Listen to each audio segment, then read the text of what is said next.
right, so I want to talk about Rebirth. So this is a great first issue, but explain real quick what you're doing with the DC Comics universe, because it does seem like often these days there's a sense of starting over with comics. Is that what this is? No, thank God. Okay.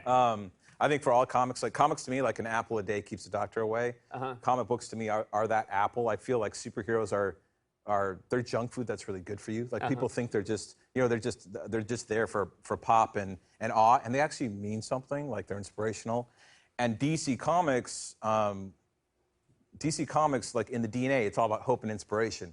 And we needed to get back to that. And so the comic books, they're not rebooting, which is a dirty word. That's a swear word in the comic book world. Okay.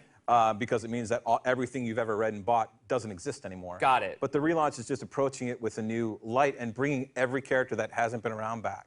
So that's very exciting. Yeah. And it must be, do you feel a real weight of responsibility having grown up as a fan of the DC Comics universe? Absolutely. To then be, yeah. Yeah, because you love it, and the only reason, like when you were a kid, if you saw another kid reading a comic book, you'd go talk to him. I would. And when I moved to a new school, didn't have anyone to talk to. I saw a kid reading a comic book, became my best friend because of that. It's like, it's like music. It's like it brings people together, and to me, there's a big responsibility because you want to share the love for these characters with other people. It's a bigger responsibility now than when we were kids, because when we were kids, if we hated a comic, we would just tell our friend, whereas now people can go online. Oh yeah, they go online all the time. Yeah, it's great. And they spoil comics. Yeah, that's true. Yeah, they go on and spoil comics, and they all have an opinion. And by the way, we're in a really good place if what we're complaining about is comic books. Yeah, that's true. Our lives are extremely lucky. Yeah, that's true. I want to ask about this, and I know you just mentioned spoil things. You obviously can't say much, but you're working with Ben Affleck on the new Batman film, true or false? True. That's really exciting. It is exciting. Yeah. It's really exciting when he reads.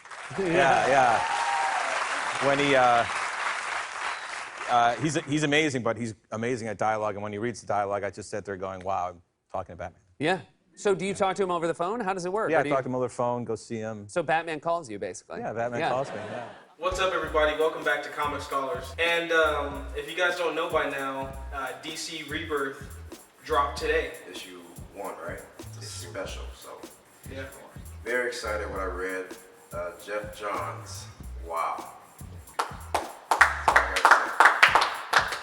It makes sense why he's now an executive producer of the extended universe, but yeah, I was about, 60 pages, and I had about 40 minutes to just skim through it before we got on the show. What do you guys think about it? It was freaking awesome. I mean, we are definitely going to be doing some spoilers on this, just to let you know. Oh yeah, definitely. We're going to talk about what we read. About spoilers. Yeah, you guys just going to have to get it and then check it out for yourself. But man, it ties in a lot with what Zack Snyder was doing in his previous films with Warner Brothers. And I'm talking about The Watchmen, the very end transition with Dr. Manhattan and his role from when he was on the planet Mars and how he's manipulating time. He has hit him right away with it. he has a lot to do with Speed Force and pretty much all of the Flashes and all of their existence. It's just amazing. What I really liked is right when you open up the first page and you start just reading and you start to read the words, you're thinking, okay, is this Superman? Is this Batman? And I was thinking, I'm like, okay, this has to be like, Batman. But no, it's Wally West, and you're just how he's describing everything, and you get hit with Batman first, and you're just like, man, like I was instantly hooked. I was just like, how is this starting off this good? I didn't think it was gonna be this good. I mean, I'm not putting any extras on it. I'm not boosting or anything like that, but I mean, I had fun the whole way. Yeah, I was captivated from the very first page. I mean, when I saw that clock that they were referring to, which was his clock, I'm like, that looks very familiar. I haven't seen that in a long time. And I just thought Dr. Manhattan from the very beginning, because that was his clock before he transformed into Dr. Manhattan. He was Adrian, right? His father was a clocksmith, or whatever you call him. And that same watch was passed down to Wally West. That very same one. It said every second is a gift. And that was inscribed on the back of the clock. I'm like, okay, are they really gonna go there? As I kept reading, I was just like, yep, that confirms it. Yeah. So, what about you, Gil? Extremely thoroughly entertaining. I think I told you guys before, but it seems like the whole New 52 isn't necessarily retconned, as some people might, believe it. I believe that kind of at first, but it gives you a really good explanation for everything that happens from Flashpoint on and kind of before Flashpoint 2. So, Bravo or Brava, I don't know how it's something. Jeff Johns. Kudos. Kudos. Yes, that. But it was a really good read. And again, just going back to the Watchmen series. Just being able to be at the helm, Jeff Johns is, and bring everything together, I think is going to be really good for readers because there won't be, any necessarily separate universes. Like we'll kind of see everything tie in, Right. and we'll be able to see all the characters that we enjoy from pretty much everywhere that DC has put their hands in, art and stories. But yeah, like I said, really good read, just all the way through. Very, very engaging. You get to ask a lot of questions. You see some of them answered, but it's not something that's set in stone. It's going to make for a really good story. So, Right. yeah. And the Trinity, they play a big factor in this. From what we previously read, you have to read. I believe it said Justice League number 50. 52. That's No, 50. 52 is not yeah, out. and that's a part of the Dark Side War storyline, and also Action Comics Superman issue number 52. Yeah. Oh, that's what Ended that is. with Yeah. that. They say that's very important to read. Of course, all of it is pretty much important, but to get the gist of where they're going with this, read those two before you check it out. Yeah, definitely. And they're pretty good stories too.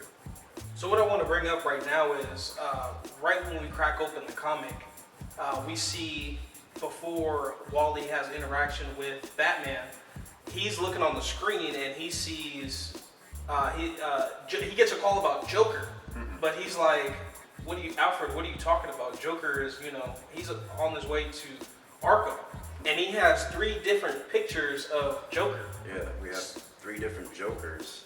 I think there was the Endgame one in there. There was the Killing Joke, and I don't remember the other one, but that all plays a role. The first one, Yeah. it all plays a role into how they build up to the identity of Joker. I'm kind of thinking they're gonna give us this.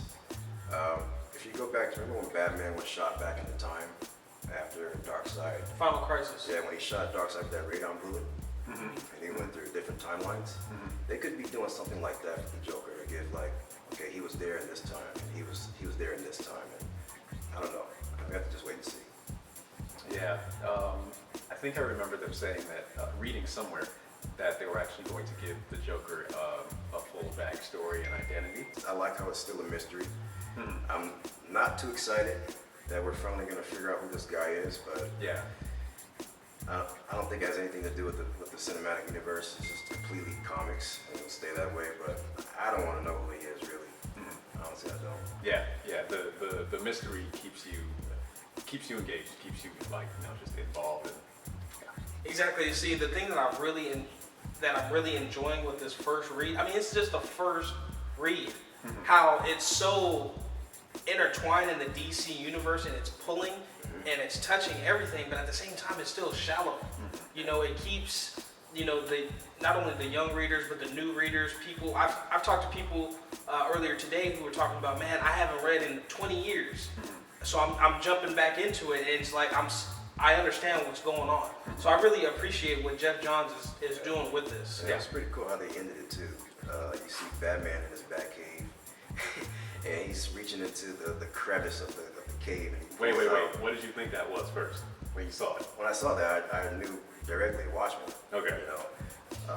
That's pretty much what Zack Snyder was talking about in that movie. We see the blood fall down on the actual shield of it, and then it was actually an Easter egg in Man of Steel too. I caught it. I'll actually show that on the clip. But awesome.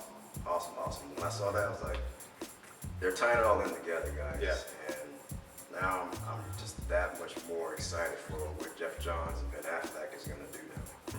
So do you think that how how the Watchmen ended, their universe or their planet was destroyed. Earth was destroyed. No, it wasn't destroyed. Did you see the 3 hour? No, I didn't. If you guys want to look into it, it's the 3 hour ultimate cut for the Watchmen. Zack Snyder is pretty much king of doing this. He's automatically going to do this for Batman vs Superman, get some more detail. But pretty much, Dr. Manhattan created a crisis. I'm sorry. The other antagonist in the movie. World's Smartest Man? Yeah, he created a problem that made it seem like it was Dr. Manhattan's fault. Yeah. But he went along with it to make sure that all of humanity can team together and stop, or just promote world peace. So he left the planet and he's thinking about doing some other kind of reality warping or whatever. And so from that point on, it rolls into DC Rebirth. And to see how he's altered so many different things.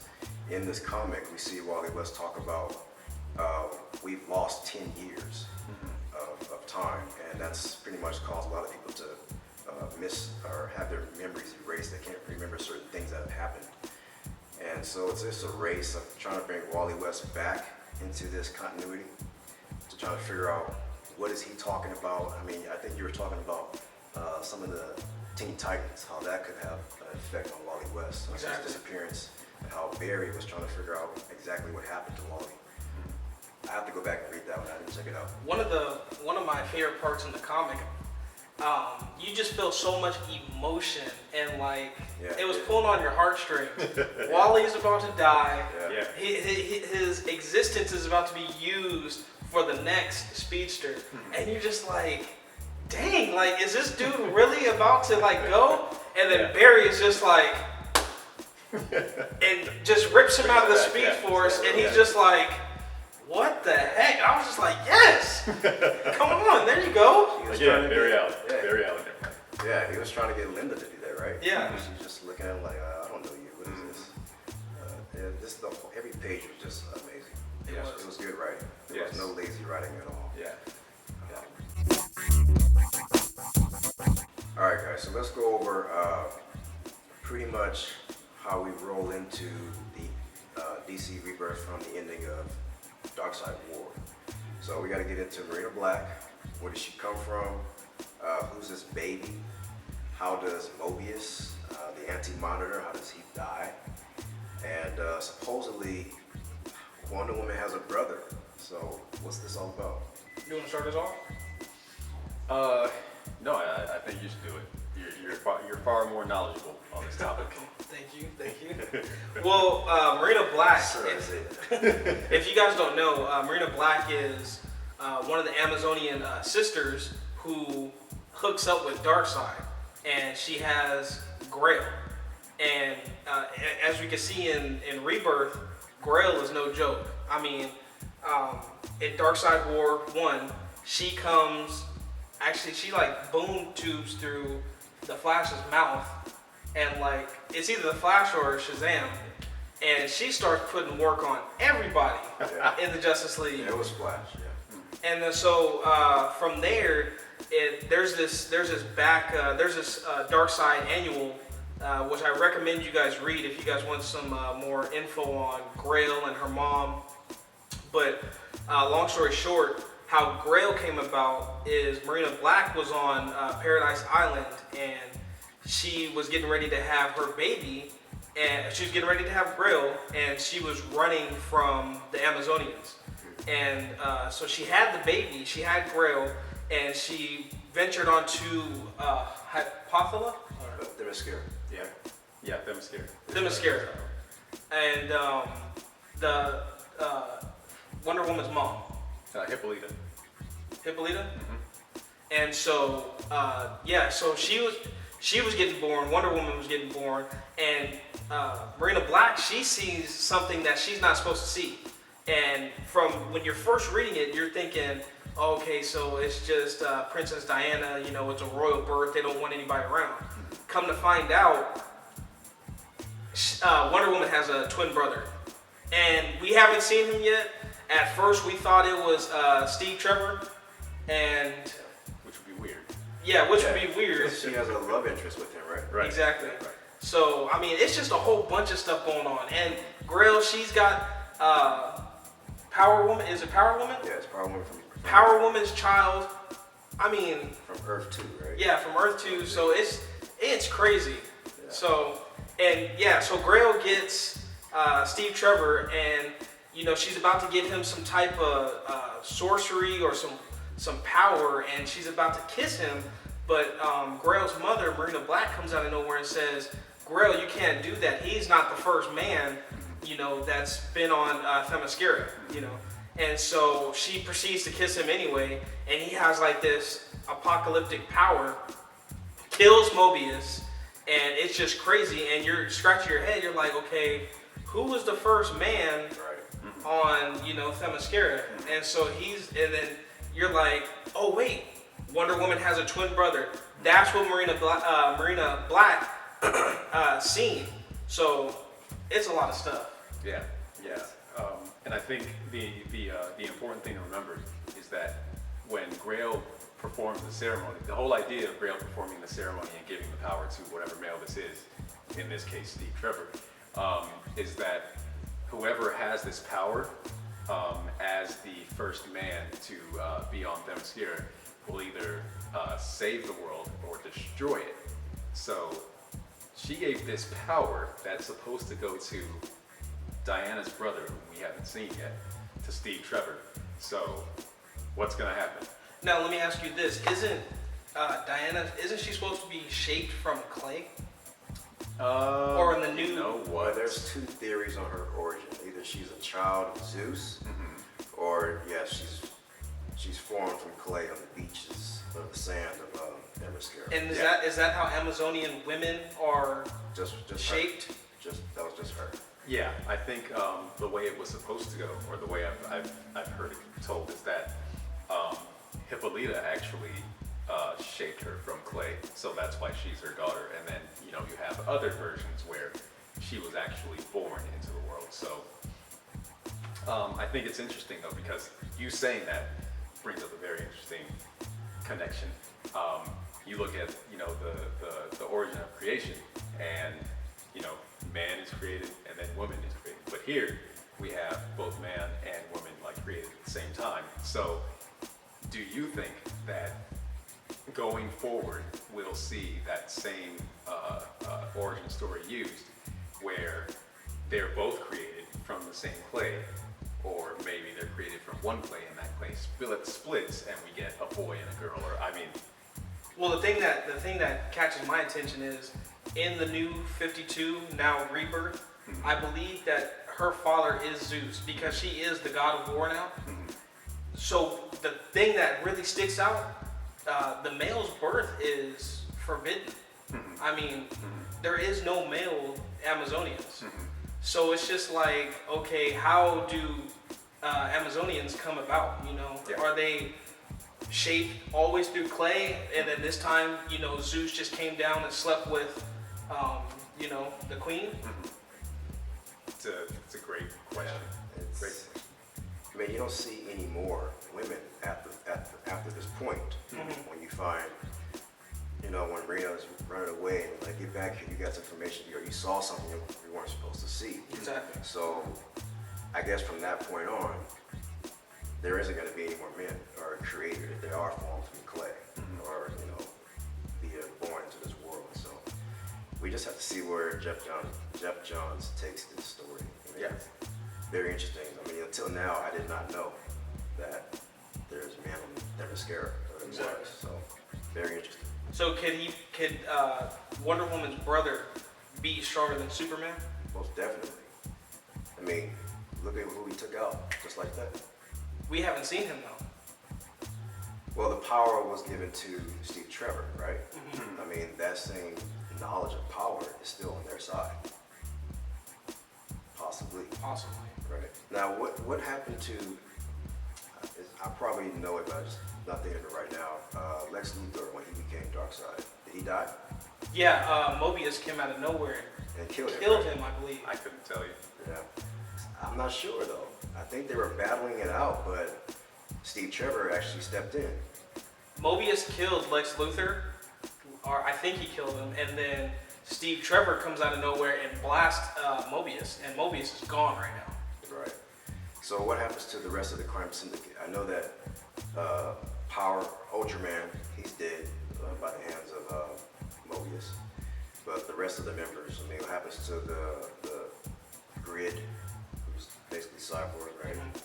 We have the other Green Lantern. I don't remember what happened to them. Did they just stop writing them? Well, they didn't stop writing them. Power Woman or Superwoman, whatever. She had her baby. She's having her baby right now, and she had her baby. So I think unless And I there's think a picture of her holding the baby. I mean, the baby has red eyes and everything, Yeah. like Darkseid would do. Could the baby have some type of Omega effect within that baby? now in Power Woman or Superwoman's universe, she's not Kryptonian. No, Just Ultraman. just Ultraman. Yeah. Okay. And the thing is, kryptonite is what feeds him his power. He just engulfs it. Because he's the total opposite of Superman, correct?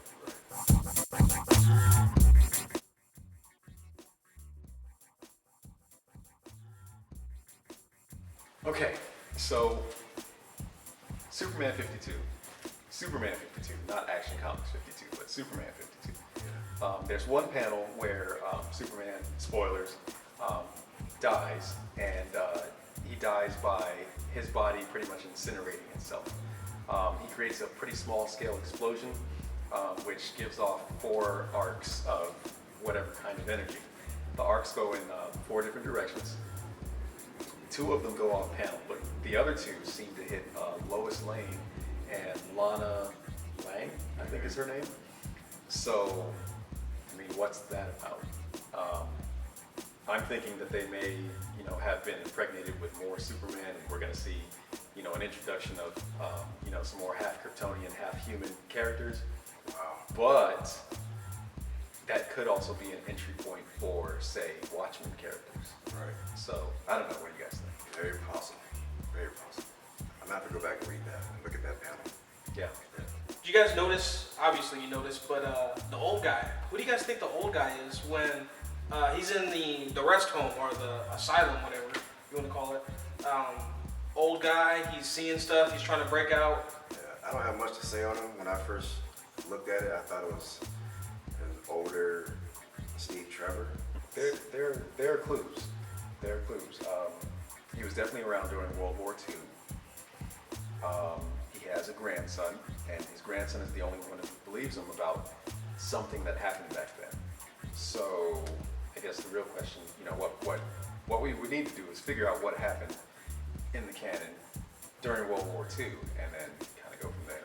I'm getting like is it possible that Wally can be jumping from the DC universe? Well, it's all DC universe, but Earth 1 universe to Watchmen universe. Right. Is that possible? Yeah, I think so. It's clear that they're showing him going all throughout the multiverse.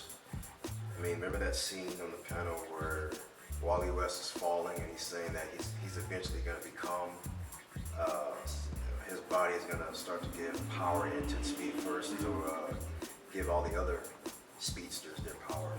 And it looks like it's just like a black hole where it's just continually stretching, and his body is stretching along with it.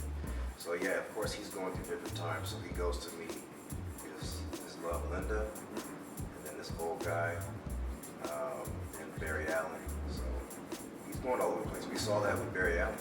He was going through different time streams. I definitely feel like a Rorschach feel from this old guy. Huh. I mean, I know this in the movie, he was like, to himself, but at the same time, I mean, you could definitely see him in an asylum trying to get out and stuff like that. But I can see that. Wally mentioned he needed him, the old guy, to get out to reach somebody. Was it somebody in the Titans? I think he was just trying to get anybody who would recognize him to pull him out of the time stream so he wouldn't be lost forever. Right. That's pretty much his motive at this point. Now, how do we see Wally? How did he get in the time to speak Yeah, like I said, like you were saying, Teen Titans, that could be the answer. I haven't read the last issue of it before we ventured into the Rebirth to see what happened. It's definitely something because Barry Allen is like he has a different perspective as to how Wally West actually died. So it had to be some type of crisis event that happened between the game. Yeah, and it almost seemed like he didn't necessarily die, just, he disappeared and nobody really knew where he was. Like, something happened to him, he's no longer in action, but... Yeah, he did something that he was utilizing the Speed Force and it kind of just took him and dissipated and no one really knew how to get him back. Kind of like in the animated series of Justice League. Barry Allen was, well, that was Wally West, right? That was Wally West. Yeah, Wally West just going ham on Luthor and he just disintegrated, but his essence was still there. Yeah. You notice they did that twice. They did that in Justice League Unlimited, and they did that in, what's the other one? Young Justice. Yeah. Wally West is... Oh, well, one Wally West. Yeah, I don't see the other guy with the hat. Oh no, he's there. Yeah. In Rebirth. In Rebirth, the other Wally West, because apparently there are two Wallies, there are two Wallaces in the Black West Wally Wallace family. Exactly. Black Wallace. Black Wallace. Now, correct me, we were just talking about this. We saw the panel where there's a black character and he's speaking about a boy. You read that, right? And they're like, he's not just a boy, he's my boyfriend.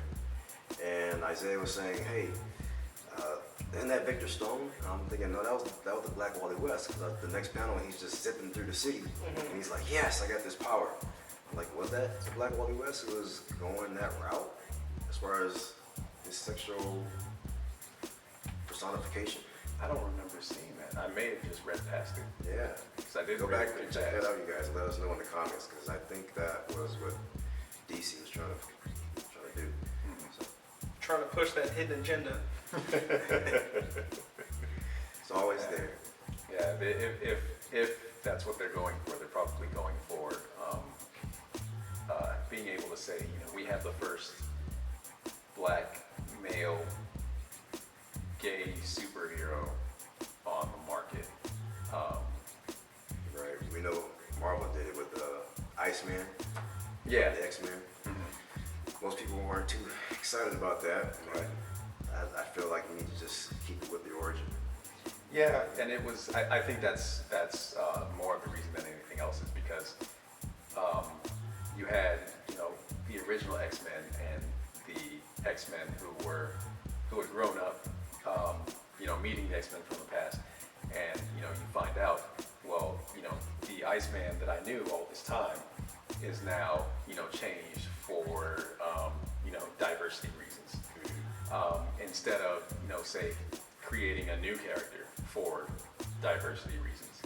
So that's just the way the world is going, and it kind of sucks that you see your character's changed for whatever reason, but in the name of diversity, it's like why not be creative and start with someone fresh?